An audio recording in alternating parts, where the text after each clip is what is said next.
Niškiai ir labai brangus jūsų svečiai.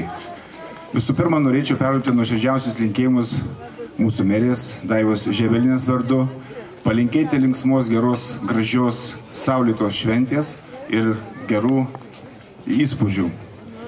Na, o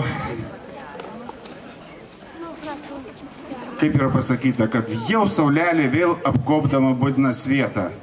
Taip, šį pavasarį jai tai darosi labai sudėtingai.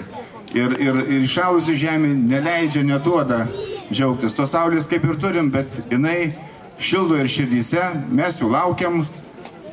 Šiaip labai graži šventė jinai todėl, kad vis tik tai stipri bendruomenė sugeba surinkti labai gražią šventę, pritraukti daug svečių, suteikia svečiams labai daug gražių emocijų.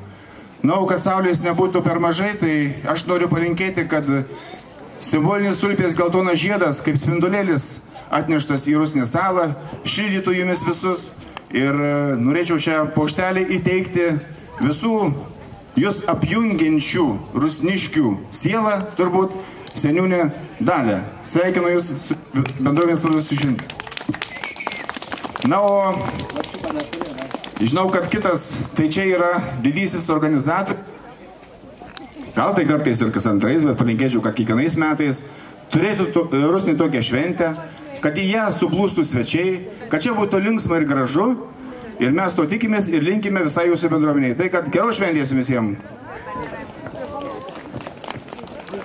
7:30 pradeda važiuoti, eiti, nešti, tempti, vežti. Aš visada galvoju vaikščiodama čia, kada nebūna dar svečių.